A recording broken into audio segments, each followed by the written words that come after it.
Hey, it's David Andrew Weeb in the lab, and it's great to be back with another podcast episode. I just wanted to let you know that in this interview, some of the audio cuts out a bit. It might be a little hard to listen to at times, but the meaning still comes across. So, user beware. Just adjust your volume or do whatever it is you got to do. But I think for the most part, it's quite coherent. So, enjoy.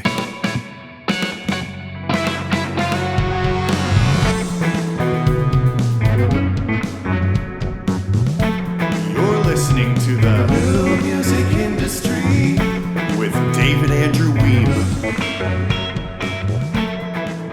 Today, I am passing the mic with creator of the Fans Media and Industry Attraction Method, arts and entertainment publicist, panelist and mentor at multiple conferences like Canadian Music Week and Indie Week, and multi-passionate artist coach and podcaster, Diane Foy. How are you today, Diane? I'm good. I have a lot of titles. You sure do. I hope that pretty much covers off what we need to get into there. Yeah. The first piece of the Fans Media and Industry Attraction Method, and I love that term method here, is doing the deep work required to determine your authentic personal brand. Why is this so important? Because most artists skip it. And I was a publicist for 18 years, and in the early days, it was kind of, easy to get press for up and coming bands as well as the big celebrities, but it got harder and harder for the up and comers. And you could no longer just, I have a new album out or I have a new music out. That's not enough to get press. And more, it got harder and harder to get press for the up and comers that I loved working with. And I would say, you need to have more interesting stories. You need to have a professional photo shoot. You need social media activity. And then I realized that they don't really know how to do all that. So that's what brought me to coaching. And the personal branding stuff, everyone knows that, I need to be more consistent on social media, or they think, I'll hire a publicist and they'll get me press and that. But unless you know who you are and what you represent and what, is unique about you, you can hire a publicist, you can hire a social media marketing agency, a radio promoter, but you're not going to be happy with the results, most likely, just because you're not giving these people enough to work with. And it's all about connection. So if you think about your favorite artists, you probably love them for more than just their music. You love the way they dress. You love their attitude, their personality, their story. Maybe there's something in their story that you connect to. And there's this whole package. And so going back to that indie artist that says, hey, I have a new single to promote. So does everybody. So what is it about you that you can connect with people? And I'm all about being authentic. And I know it takes some time to kind of get comfortable, kind of putting yourself out there. But the more you do it, the more comfortable you are. And then when you get to social media and you get to publicity, you have a lot more confidence and you know what to share, because, even when I first started coaching, people would be like, okay, when are you going to get to the teaching me social media and publicity? I'm like, but you don't know what you're promoting yet. And, and I can give you all the social media strategies in the world, but you're still going to be at a loss of what to post. What the heck to post? Because you have to post so often to get any attention there. So, whereas if you take the time to, let's explore your future vision. What do you really want? And why do you want it? What are your core values? What are your core beliefs? Are there limiting beliefs holding you back from really putting yourself out there? We all have those. And what parts of your story makes you unique? What experiences have you had that people can relate to? What vulnerability can you share? What parts of your personality do people enjoy about you? And then it's also your fashion sense, your style, put some effort into it. Tell a story through what you wear too, and your image, and all of that tells a story that hopefully connects the right people to you. And it's also figuring out who are your ideal super fans. Who's going to be the most, there's going to be, lots of people that love your music, to get those super fans that are going to support everything you do, buy every concert ticket, buy all your merch and support you.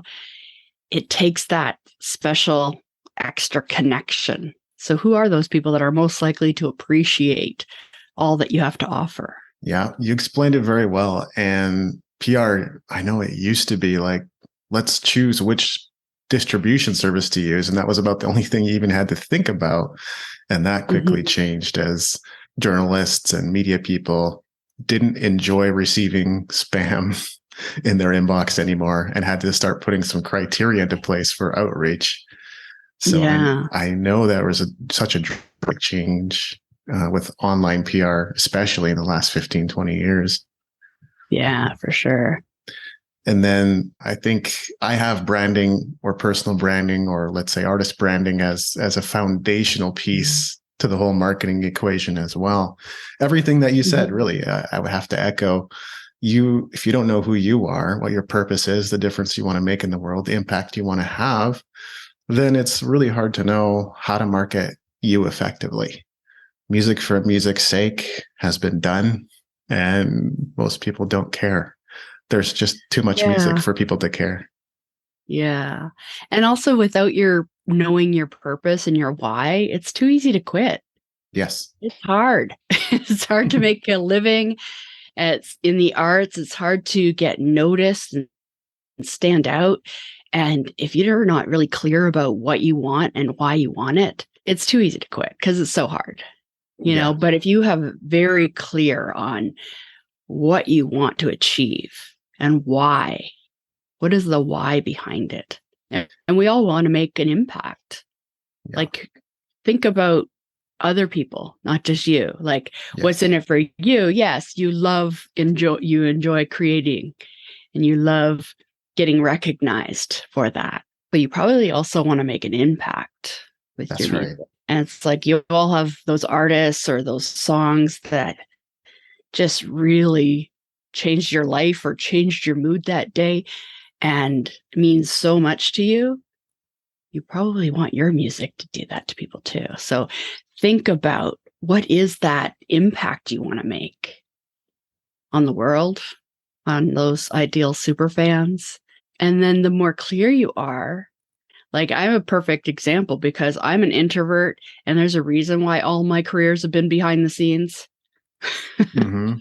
But now everyone has to put themselves out there. Everyone has to be visual and put themselves on video. And I avoided that for a long time. And also even to share about myself and my purpose. But the more you do it, the more comfortable you get and the more clear you are on that purpose. Then when you talk, it's like the passion you have for what you do is contagious. And that's what you want to get to. Absolutely. I've been working from home for 6 years and nomadically for 3 years. If I didn't have a big enough why I wanted to do things that way and to move my life in that direction, forget it. It just would not happen. And even having come to this point, we always think the grass is greener, but guess what? It hasn't been a bed of roses either. So things happen anyway. We all have all us creatives probably have those moments of like, oh, I gotta go get a real job. I need that steady paycheck and benefits, and that sounds really good. But if you're not the type of person who's not gonna be happy, like, yeah, you can get that, but are you gonna be happy doing that? Whereas, might as well take risks and follow what you really want to do. And if you do the work, you'll get there. I like what you said about putting yourself out there as well. I think that's just never been more true. It's like drawing attention to yourself has all, like, you can't climb a rooftop and play a show anymore. It doesn't work that way. It works because it's you too. It works because it's the Beatles. It doesn't work anymore. You have to invite people to be a part of what you're doing. Yeah. And you can't be as mysterious as that's right. As Prince used to be. Totally. The second step is to find your social media super fans. This seems like a bit of a leap for me, given the fickleness of social media and how hard it can be to reach audiences organically. So I'd love for you to expand on why that's the next step in your method. I've recently changed the name of that to purpose-driven content, because just even the word social media, and I'm in marketing, it's starting to stress me out. Yes. It's so, again, returning to your purpose of why it's important. Yeah. Like, in order to get where you want to go, you need the fans, media, and industry. And the easiest or quickest way to get that these days, it's online presence. It's your social media. And so you don't have to do it. But if you want to get where you want to go, like that's why, again, knowing your purpose is like, I don't want to do all this social media either, but I really want what I want. And I know my purpose. So I'm going to keep going and push myself, push my comfort zones. And the phase 2 of purpose-driven content, it's basically in the personal branding phase. You've figured out who you are and what you want and why you want it and your core values, and really explored your story, the timeline of your life, the highlights, the lowlights, and you crafted a bio. But the purpose-driven content is just digging even deeper. All your stories. Sometimes we gotta have prompts to even remember our stories, because we don't necessarily always look back. But you can get these books where you just flip it to a page and it asks you a question, and it might spark a memory of something. Tell me about a time that you were on a boat. What? But that might spark a memory of a story of when you were on a boat. And then you can take that story and how does that apply to what you do or what you offer, or how does it apply to your audience? That's a story. So the overwhelming part of social media is that you have to post consistently and engage with the audience. It can quickly be a full-time job. Yes. And yes, that's why it's like, you got to create a balance. I'm starting to kind of not buy into that. We have to post 20 times a day, every day for the rest of our lives. Yeah. I'm not doing it anymore. So, okay. So when I do post, make it purposeful and take your stories, try and remember all the highlights of your life, and then take pieces of it and tell a story behind it. So with social media, have a hook, insight, call to action, and have different categories of the things that you talk about. So it's not just listen to my new song. It's, if you think about the Instagram, when you first go to a profile, you kind of see the 9 boxes. Does that 9 boxes tell your brand story? Does that 9 boxes give an overview of, maybe one is about you, like something about your bio, tell a story about an experience you had. Then maybe another one is about, tell me about your new song, but tell me the story behind it. Tell me a story about when you were recording it. Something, it's all about stories. Then the next one could be about your why, or encouragement, so that it's not always about you. Encouragement. Now, tell a story that will encourage and inspire others.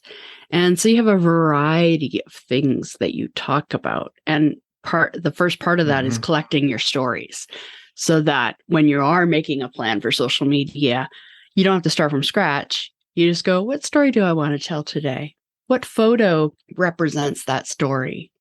Or do I want to go on video and tell the story on video?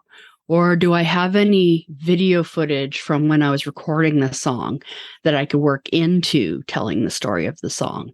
And all of that is so that you're constantly getting in front of the fans, media, and industry. Because if you just start thinking the social media is the tool, it's the platform that's going to get you to make those connections, then you think about it a little bit differently, instead of the I know I have to post, but I don't know what to post, and all the stress that comes with that. Purpose-driven content. Create your stories. Start documenting your life in a more purposeful way. You might not even know what you're going to do with this video clip, but later on down the line. And so like part of it is creating a story vault, creating a photo vault and video vault. And so that when you're ideally, you want to plan maybe a week ahead of social media. And so you're not, again, starting from scratch. You're like, okay, what are the 5 topics I'm going to talk about this week? Okay, what stories do I have that showcase that? What photos pull from your vault and put them out? And then it's not enough to just post. You have to engage. And actually, if you have no time, if you only have a certain amount of time, I would definitely forget about posting. Go engage on other people's. And it's if you get clear about who it is that's most likely to appreciate what you have to offer, go visiting them, go engage with their content. If you start following people that you think would be your fan, like, so say maybe you look up some artists that are similar genre, but you want to kind of have a variety. So have some artists that are maybe where you want to be in 5 years. And then also have the superstar people that you follow. But more important, look at who's commenting on their stuff. Yeah. They might like you too. And so go see their page. And then you can start to have that, when I was saying, like, know who's likely to appreciate it, is like you start to get a picture of who your ideal superfan is. They might have a similar age group or that, so that when you are posting content, you know who you're talking to, you know who you're wanting to attract. And then with engaging is like, make a point of commenting on other people's posts. A great tip is follow all your kind of potential superfans or ideal audience and watch their stories and react to their stories, like reply to their stories, because that gets in their DMs. And that could start a conversation, or it just tells the algorithm that you're friends and you want to see each other's content more often. So that's a good one. Is like, if something comes naturally, not a forced reply, but if something comes naturally, like that you want to reply to a story, the more you do that, the more your stuff will get shown to them. And same with industry. If there's certain industry that you need or want to get in front of, make a list of your top 10 industry people that you want to be on their radar, and just make a point of every week, go visit their stuff, go comment on their stuff, engage with them, without any kind of expectation of anything in return. You just want them to be aware of you. And same with media. When you get to media, take some time to, like, I'll, for the artists that I coach, if you make it that far, I will teach you how to do your own publicity. Because you can do a lot of it yourself. Oh, yeah. But you don't want to just rush into it and you do it the wrong way, the copy paste messages to everyone. It's terrible, actually. Yeah. I got one last night, a DM that is a copy paste. She even got my name wrong. Oh, no. Hey, Paula, copy paste. Like, I'm not Paula. Yeah. But if you see, the only conversation we've had is another time that you sent me the copy and paste thing.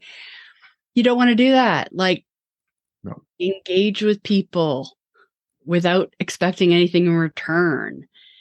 And if you're commenting on that industry or media person's stuff all the time, and you're, commenting on their dog, that you love their dog, whatever it is, so that it's not just about the industry and what you do, and develop a relationship. When you do have an ask, they might be more apt to do it.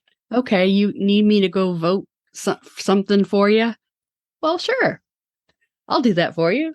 But if that's the only time I hear from you, then nah. I have a lot to add by way of comment, so let's see if I can remember everything. But number one is I publish a ton of content every week. And trust me, there are days when I say, what is the point? This is not going to sell any more books. It's not going to get me any course sales or program sales. Why would I do it? And then recently I wrote a post about becoming an award-winning composer for Bandzoogle.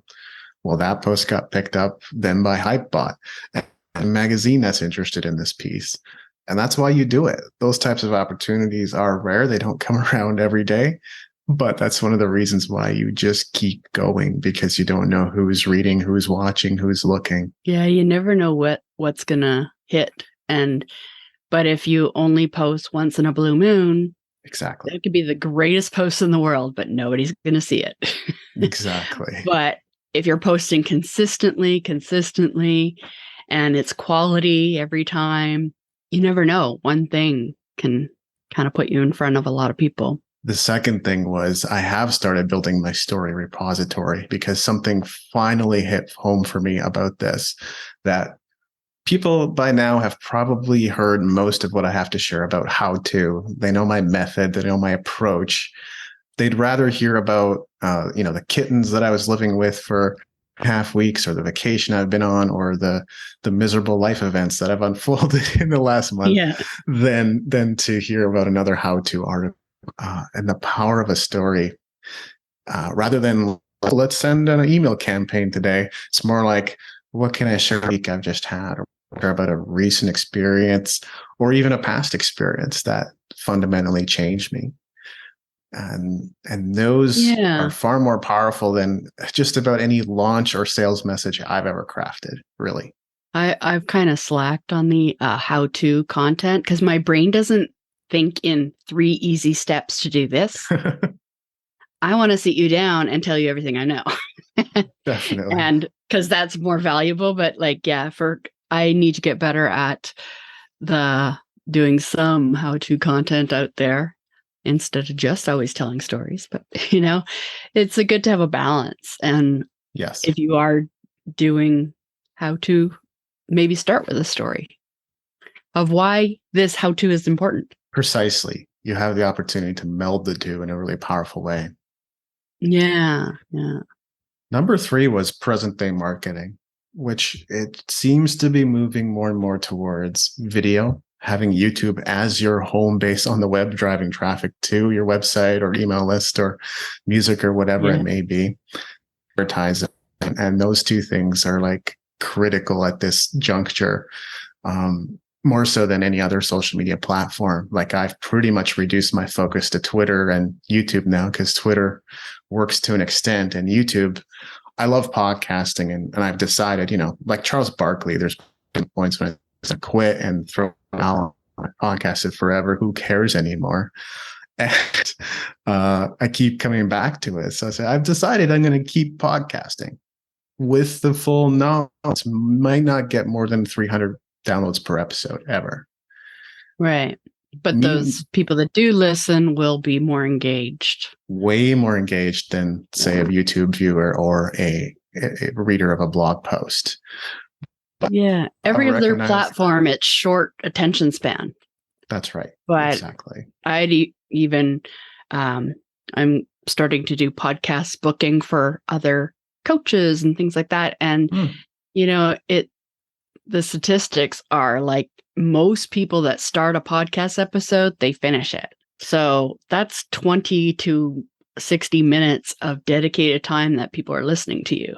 So even if 25 people are listening to you, that's 25 people that hear your whole message. That's precisely it. And these people are far more engaged and far more likely just on, hey, I kind of know these now and I want to go buy their stuff. Mm-hmm. Far more likely than a reader or a viewer. And I've recognized that, once I got a video on YouTube that now has over 10,000 views, it's not the biggest video on the channel, but the biggest recent one that I've had. I realized right away that the opportunity was starting to move in that direction. So, yeah, I think it's for me moving forward, it really is to kind of balance out the two. Yeah, and like I'm starting to think of other platforms too that I'm not utilizing. There's so many now. just because like Instagram, like I don't want it to be my full-time job. And people are starting to think about, well, if it's impossible on Instagram, what's less crowded? And I heard something the other day that's like, well, not many people are utilizing YouTube stories or like shorts. That's right. Yep. So even every reel or TikTok you've ever posted, just go repost it on YouTube Shorts because it's fairly new. Yes. That's a little bit easier to get on that. And so, yeah, I haven't done too much on YouTube. So I'm thinking getting on YouTube more, and then Pinterest and even LinkedIn. I've been poking around there. It's a little advanced, but if you can get a virtual assistant to handle it, the whole idea of video distribution has worked very well for my coach and others. I've tried it out myself, but having one video go up on TikTok, YouTube, Facebook, Twitter, Instagram, and then you could even add LinkedIn in there, will instantly double, triple, quadruple, sometimes 10x your views. And if it's the right people, that'll create way more opportunity for sure. Repurpose content so you don't have to create something completely different, but create it for the platform. That's it. Yeah. Don't share it all at the same time, at the same type. You have to tailor it to the platform you're posting, but definitely you never know who's going to see it on a different platform that maybe you're not paying that much attention to. Yeah. I'm well past the point of having to reinvent now, so I guess I could consider myself lucky that way. But when you're still in the process of developing, it can take a while for sure. And then, the first playbook is media coverage, which you kind of got into in a way. I like that it matches up with pretty much what I cover in my latest book, The Renegade Musician, or forthcoming book, I should say. And what else would you add about preparing for interviews and being ready for PR? Well, I think that's kind of the whole point I got into coaching, is because I lived in that phase 3. Right. Yeah. And in order to be successful of getting my clients press coverage, they needed those first 2, but I didn't necessarily get involved in those first 2. And if you're just kind of, I actually got tired of doing publicity because I want to be successful too. No kidding. And also I want you to be successful. Like, if I'm loving the artist and the music, it's like, I want you to be successful. And that's, I guess, why I've also doing coaching, is because I can show you the step by step. But just going from 0 to hiring a publicist. And also I watch so many artists waste their money. Yes. It's expensive. So you're spending thousands of dollars on a publicist, a radio promoter, maybe even a social media manager, so that you don't have to do all that. But then 3-6 months later, you're like, that's all I got for the results. I got some blog posts. Yep. They're not that visited. And maybe I got on a couple radio stations, a couple spins. Maybe I got, some followers on social media, but they're not necessarily my ideal fans. So what did I spend all that money for? And it's too many artists. They want that quick fix. And they think, okay, I hire these people, these experts, they'll get all that for me, but they can only work with what you give them. That's right.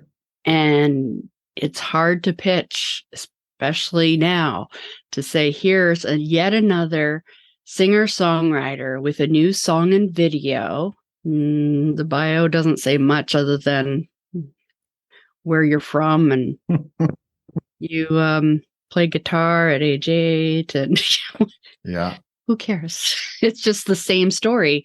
And so media, because you also have to think about it on the media side, it's like they get tons of these. Yeah. Tell them a story.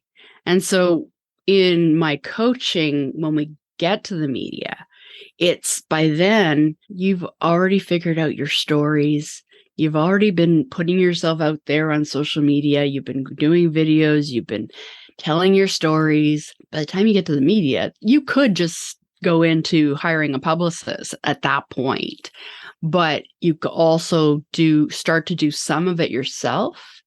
And then when you can't really get any further on your own, that's when you hire a publicist. That's when you hire a radio promoter. That's when you can hire a VA to help you with the social media, or social media manager to help you make it easier for you. That's when the team comes in. And then also that's when the other industry comes in.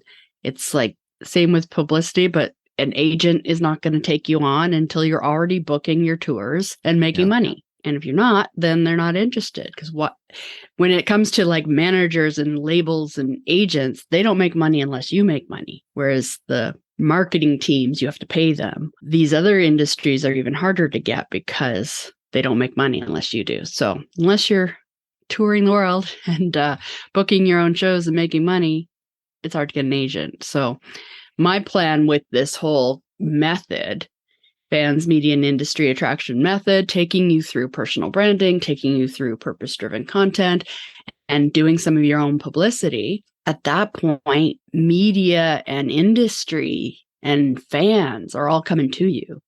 And instead, you're not always pitching yourself. That's the ideal position to be in. It just takes time to get there, and you need to be patient too. I don't offer quick fixes. So even I've seen other courses out there that are like, 4 sessions and we'll have you, your whole marketing plan done. I'm like, no, more than that. Quit wasting your money on the quick fixes. Exactly. Invest the time, energy, and yes, you'll have to invest money, but just be a bit more smart about it. And you might even invest more money in a more program that you're actually going to implement and take the time to do the work. It might take a year. It might take 5. You never know, right? It's a work in progress. You're always going to be revisiting your brand to make sure it's still who you are. Because as we evolve and change, your brand should evolve and change too. Maybe your wants, your vision changes. Keep revisiting it, but it's worth it if you get to live the dream that you always wanted to live and make the impact that you want to make. It's definitely not the type of industry where naivete serves you well. If you still think that artist exploitation doesn't exist, you don't have far to look. There's plenty of shills and charlatans who kind of do a quick hit and run in the music industry and try to take all your money.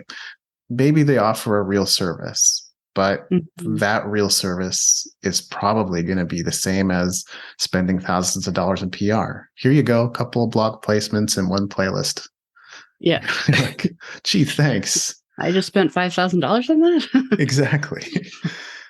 Because that's what's going to cost you. Like, that was also another thing with publicity. It's like you don't have the budget for PR and marketing, but because you just spent all your money on recording and hiring some famous producer.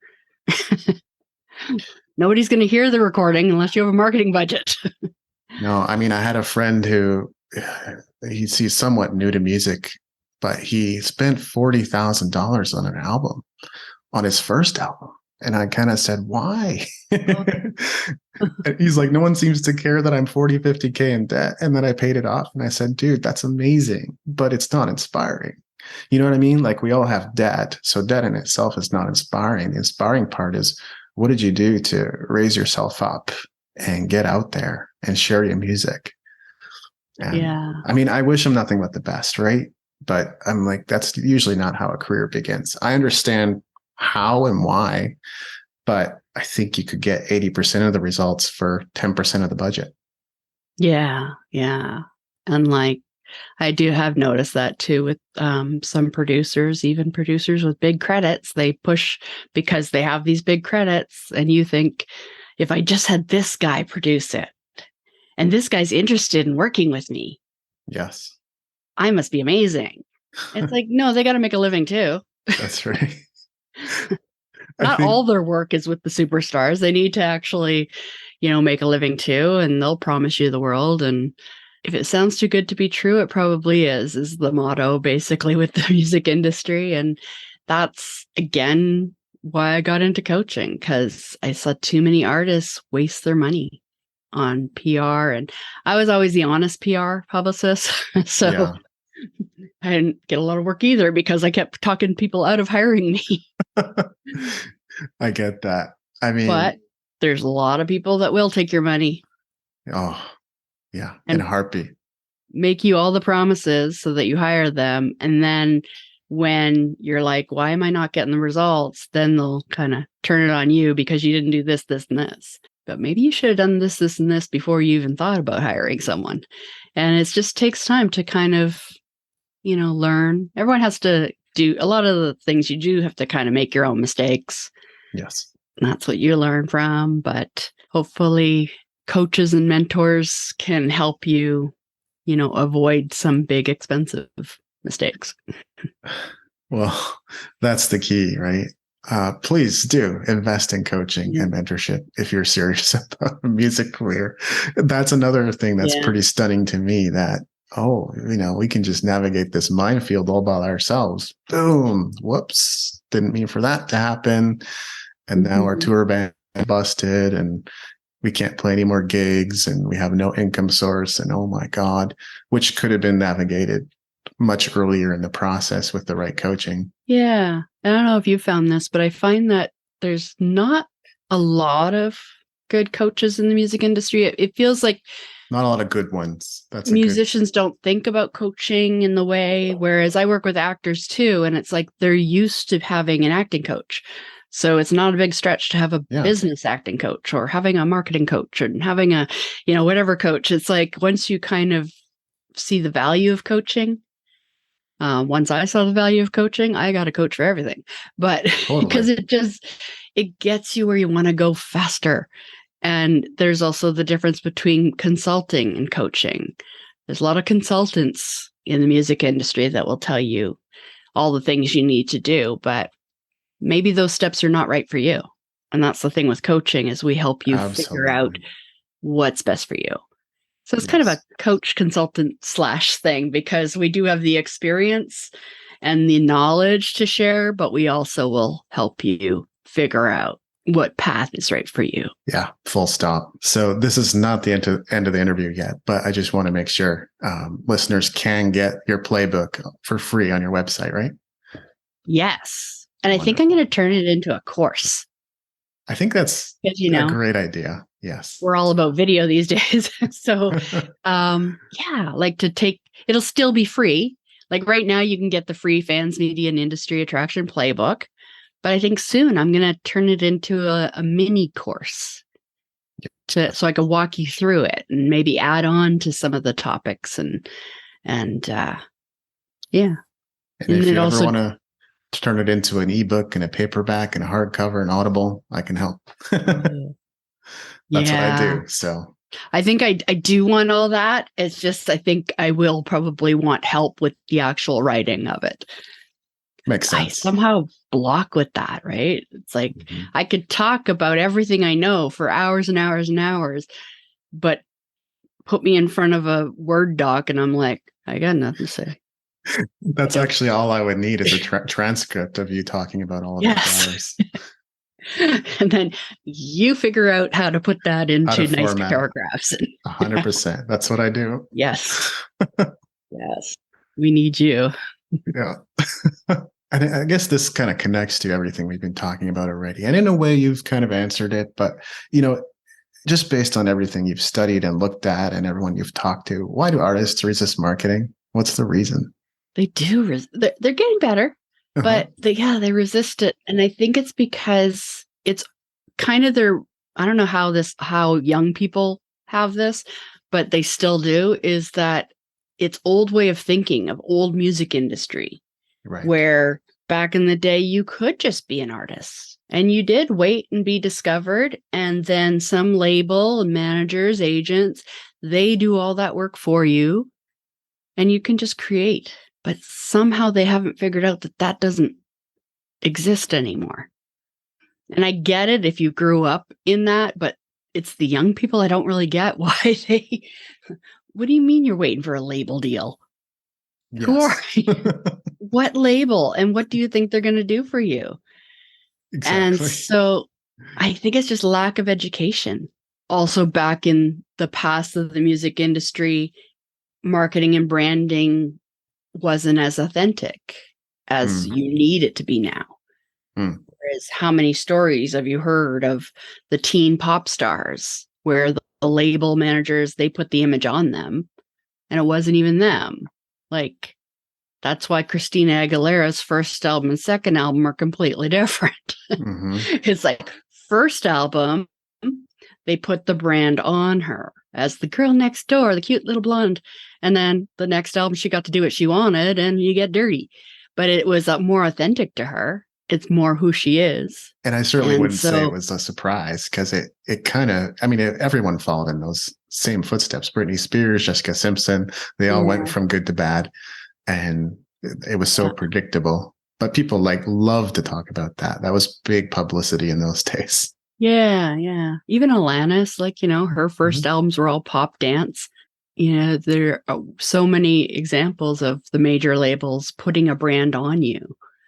And then I think when you start talking to artists about marketing and branding, somehow that trigger goes off and they think, no, like, I don't want to be like, I don't want a brand put on me. I don't want to be inauthentic. So I think a part of that fear comes in. But again, education. And that's why I lead with authenticity and your purpose. And, I don't actually use a lot of marketing speak Mm, because I'm an yes. artist too. I I translate all that marketing speak into fun, creative, artsy words, and that have more meaning. Like, I always feel like I need to explain personal branding a bit more because I don't want people to have the misinterpretation of it's just your, the outward stuff. It starts with inner. It starts with, what do you really want? Why do you want it? What's your purpose? What impact do you want to make? And that's what gets you fired up to continue and do this. But without that, then that leaves you with that inauthentic, or, we all have the stories, but we just don't tell them. So that's how everyone gets that boring bio of so and so grew up in such and started playing guitar and did this and did that and did this and did that. Yeah, I've seen much like artists who pretty much list off credentials. I won this award and Yeah. I appeared on this radio station, and then I won this award and then I appeared on this station, then I performed here. And I was like, Yeah. holy cow. It's a wonder you've been invited to play at so many places. Why? You don't have a story. You Yeah. don't have a story. And I coach my clients so that they lead with their purpose. That first line of your bio or your first introduction, it should be a couple sentences that makes people go, oh, tell me more. Precisely. What is it like if you lead with your purpose of like, well, when I was a kid, whatever your deep, meaningful story of what really inspired you to get into music, that's most powerful coaching session I do with artists is the why. Mm. What is your why? Why do you do what you do? Because everyone has, the first answer to that is going to be like, I love it. And then you ask more and you get a little bit, but I dig in and we get to the bottom of it. And it's usually a crying session.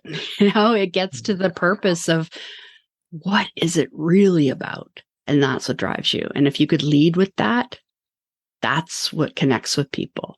Yeah. And people go, tell me more. It's not the most compelling headline either, ever, but I could say something like, my dad was in a motorcycle crash when I was 13 and I needed some kind of creative outlet to escape from it and to heal from it.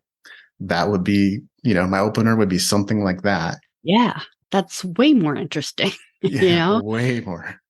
because it also shows that there's depth to it. If I continue talking to you, I'm going to get some good stories. I'm going to be interested, by leading with that story. It shows your vulnerability right off the bat. It shows that you're not just doing music for fun or fame or money, whatever it is.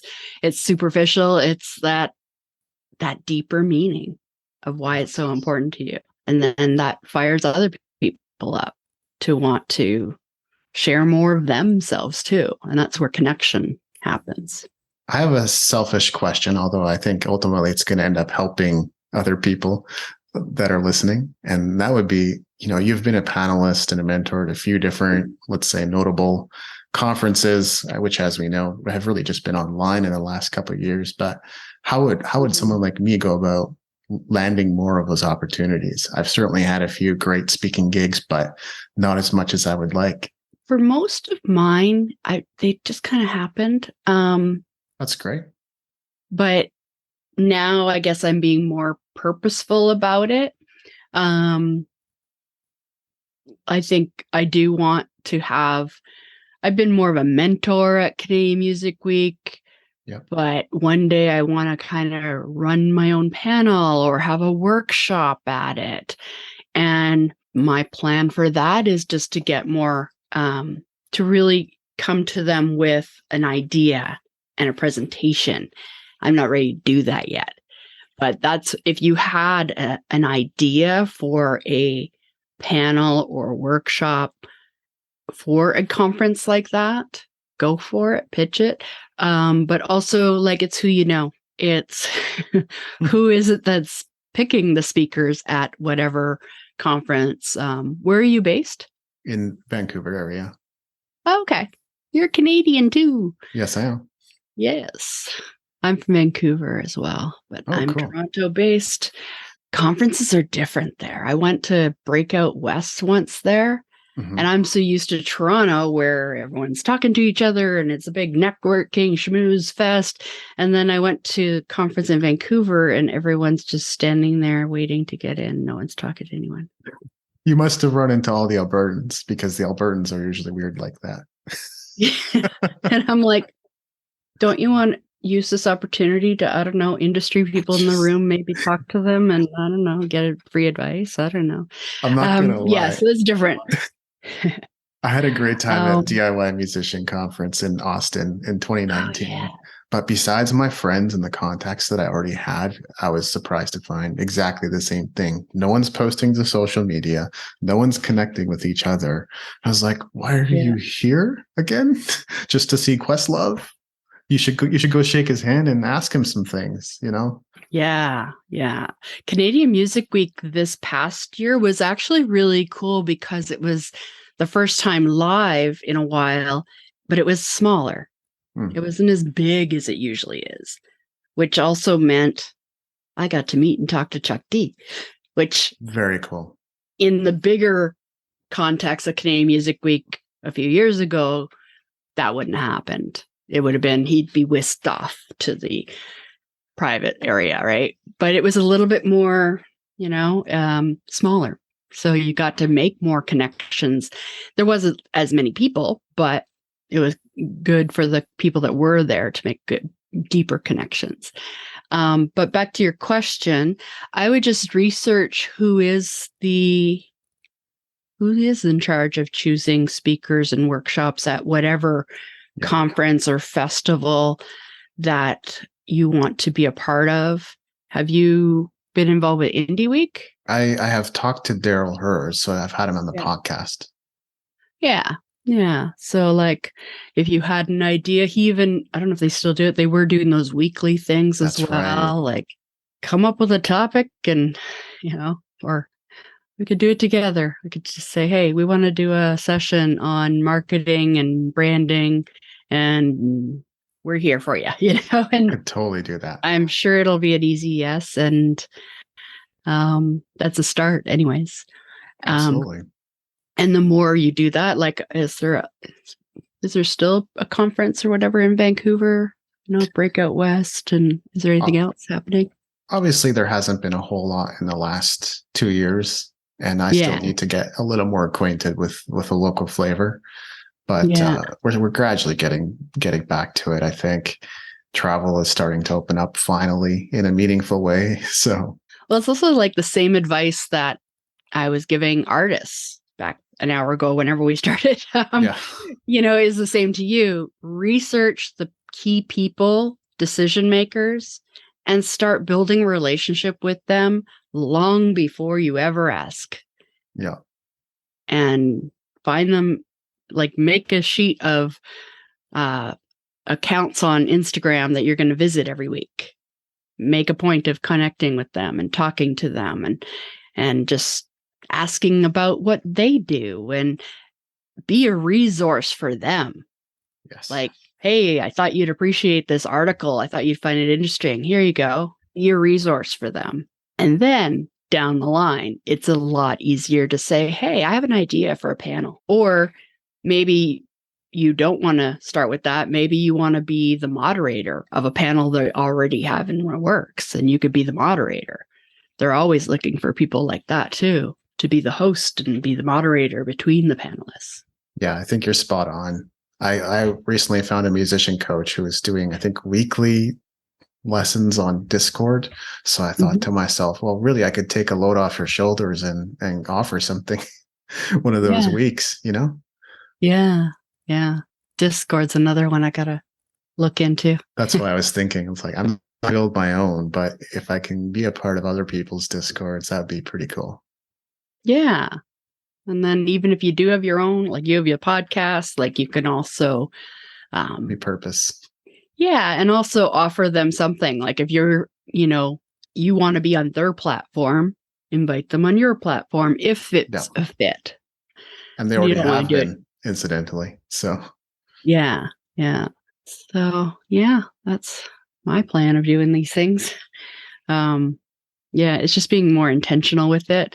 And I'm creative, multi-passionate. And the thing with multi-passionates is we have a million ideas and sometimes we get a little scattered. And, so we always got to draw it back into, okay, what is my focus? What is my priority?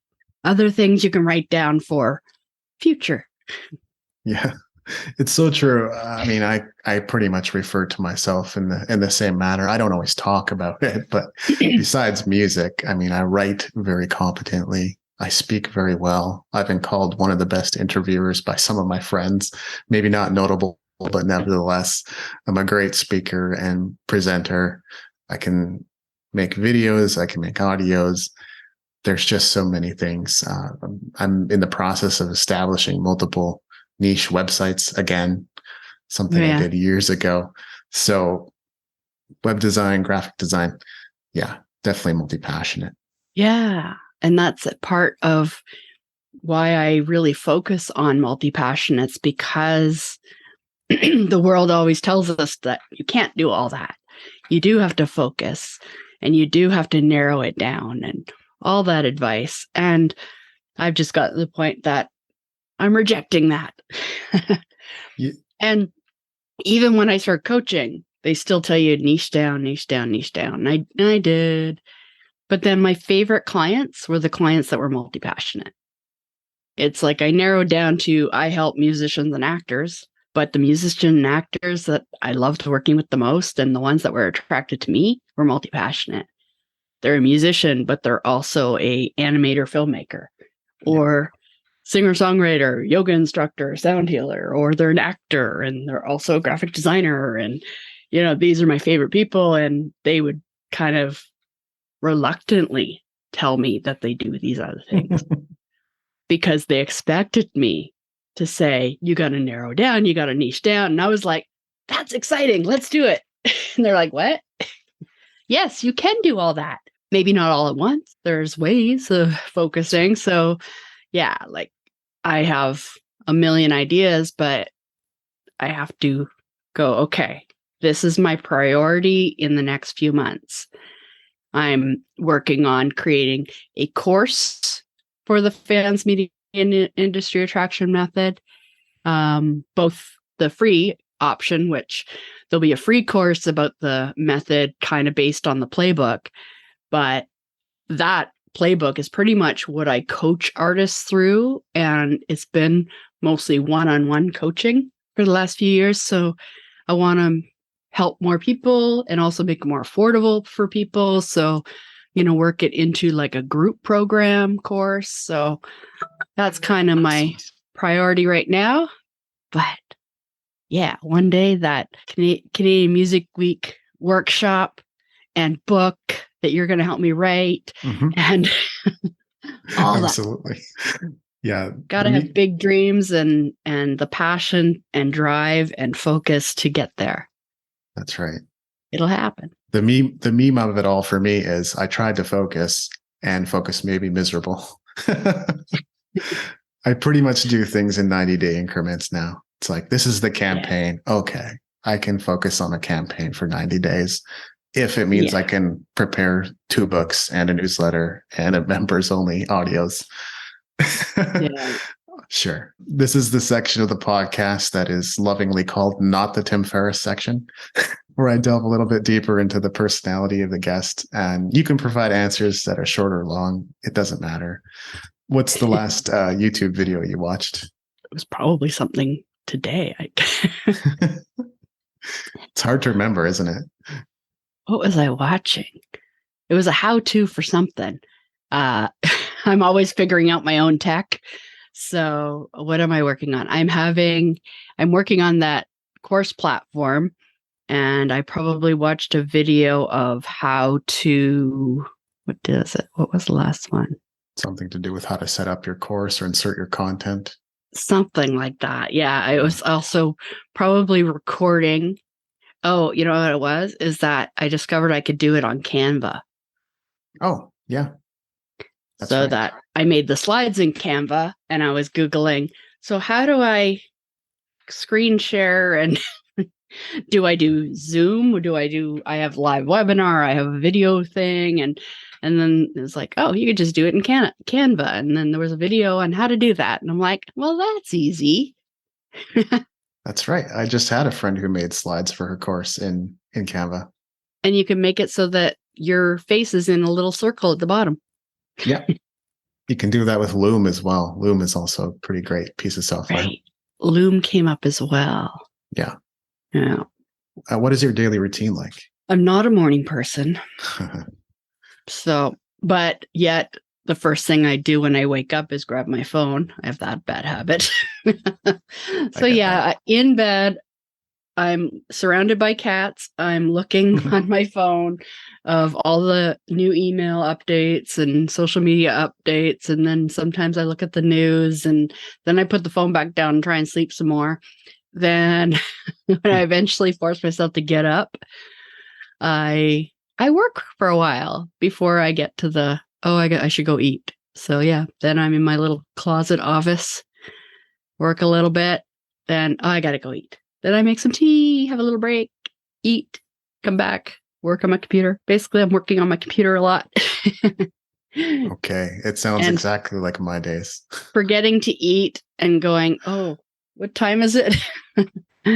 That's my daily routine. Pretty much exactly my days. Yep. Yeah. What's the greatest challenge you've overcome? That I've overcome? Oh, man, so many. I think it's just because I was insanely shy.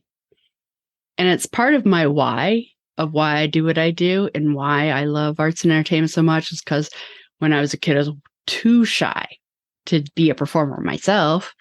But I just loved it. So I always just wanted to be around performers. In every career I've had, I was a photographer, I was a makeup artist, I was publicist, coach, all these different things.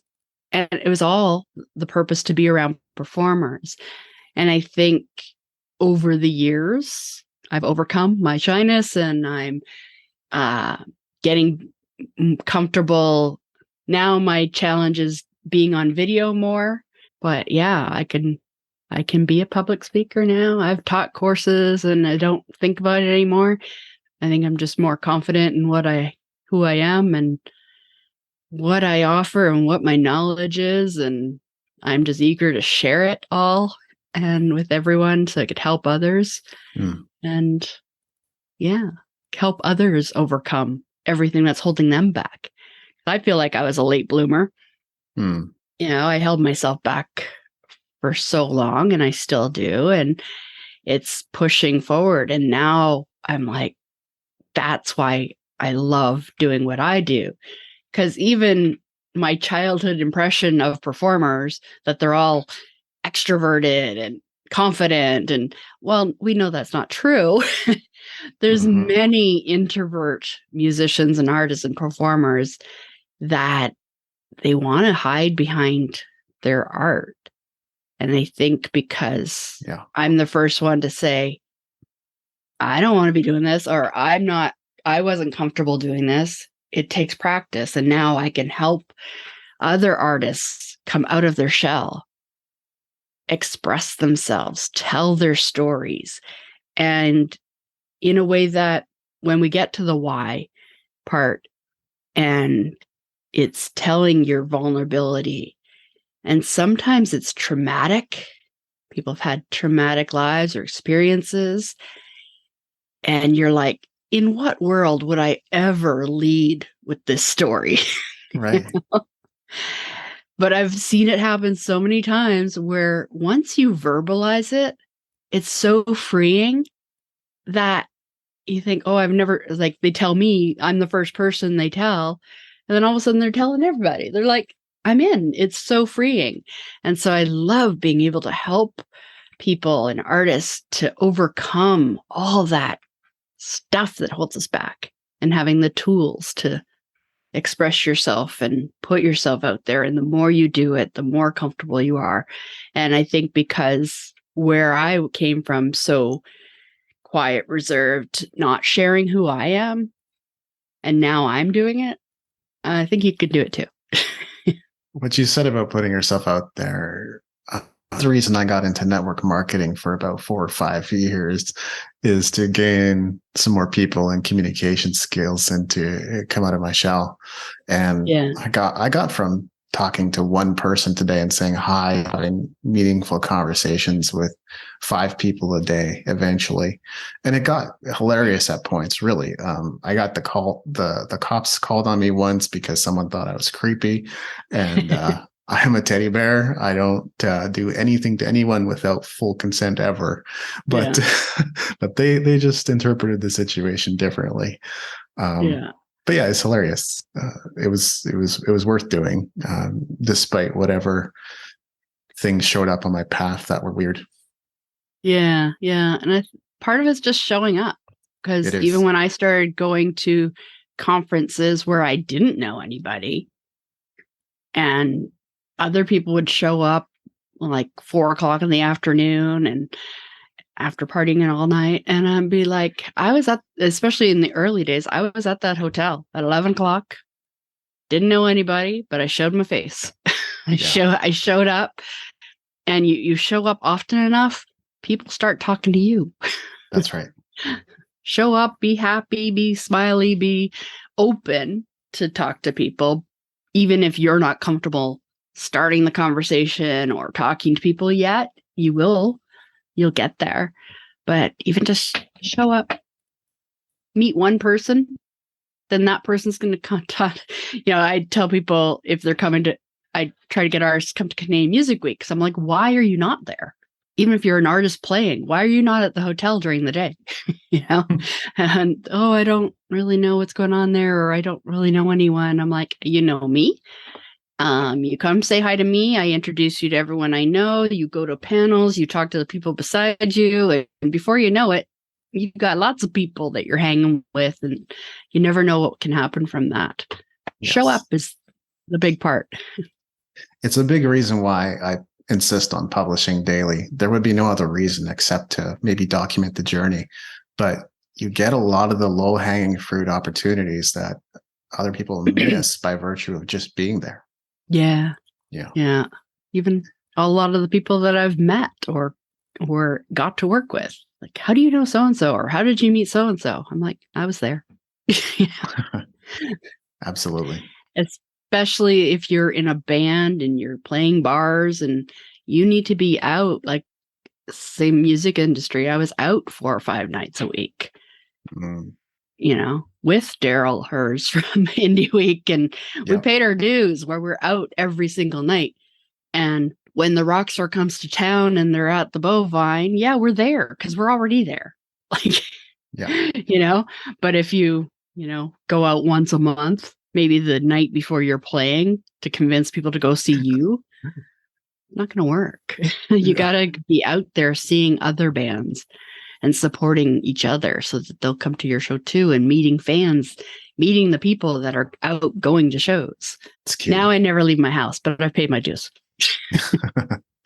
Amen to that. What's the greatest victory you've celebrated? Greatest victory? Surviving.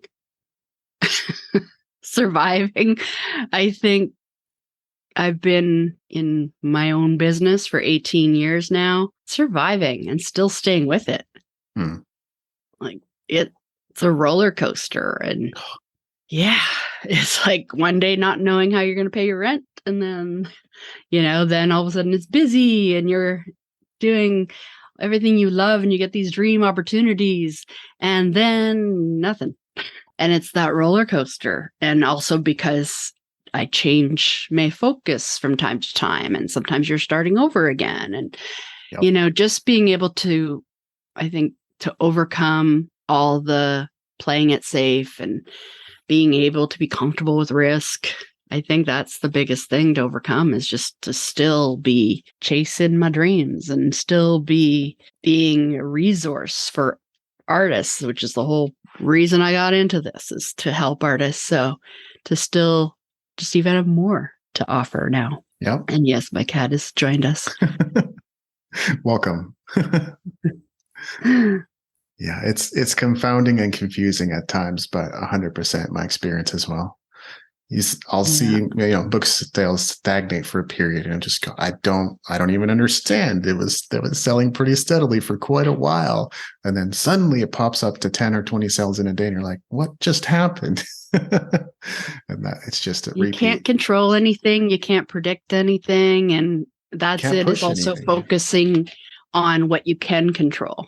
Yes. Speaking of books, are there any books that have helped you on your journey? The Artist's Way. There was a book. I feel like the two books that I read that inspired me to move to Toronto in the first place, it was The Artist's Way. And then also there was this book called something like Get Off Your Butt and Do It. Get off your butt and do it. And what else lately? You mentioned Questlove earlier. Yes. I think his audiobook is the best audiobook ever existed. Wow. So No kidding.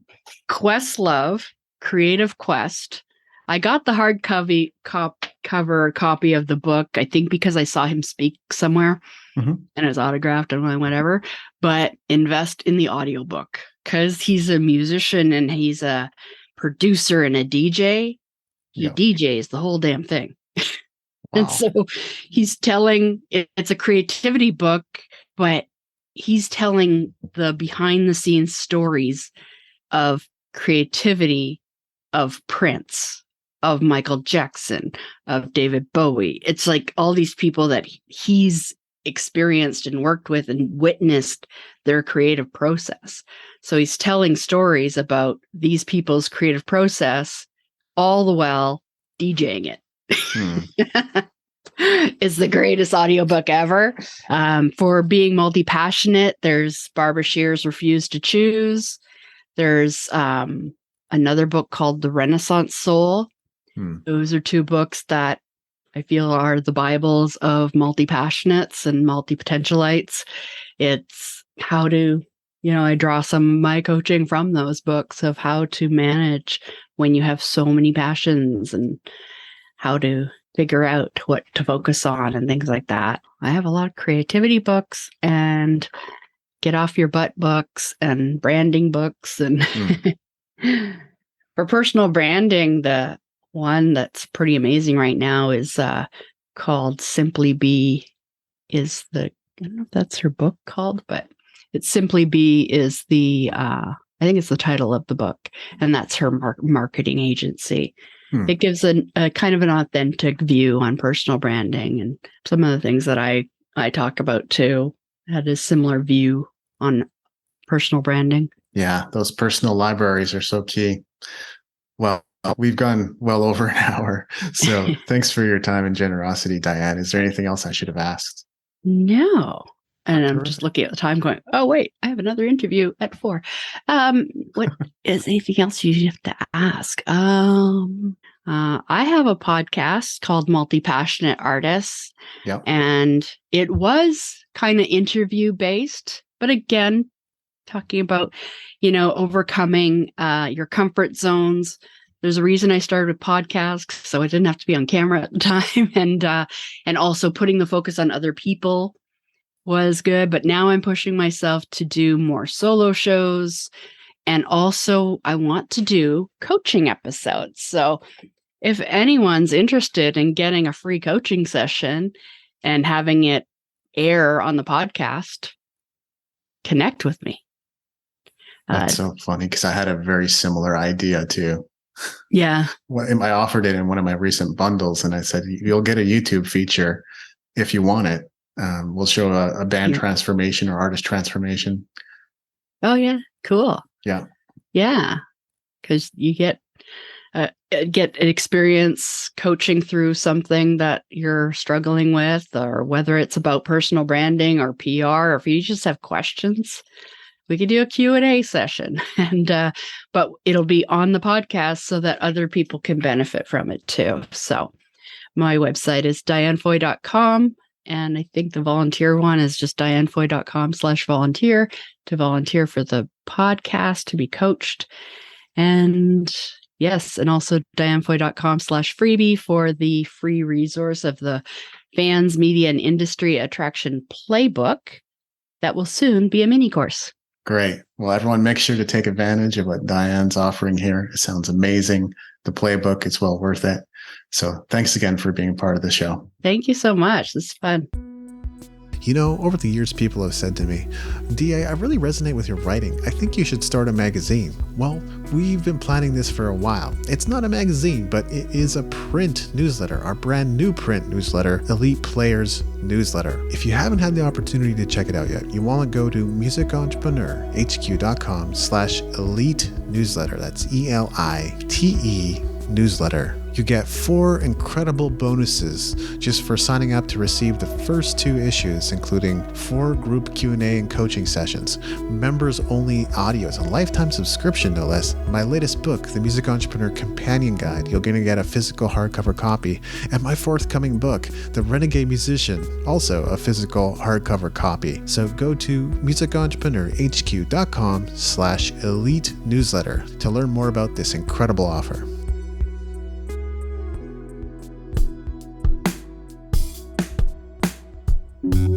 Thanks for listening. The opening theme, closing theme, and closing segment ambient music was created by Brian Bob Young. If other music was used in this episode, it's credited in the show notes at musicentrepreneurhq.com. Please leave us a rating and review in iTunes to help us spread the word about the show.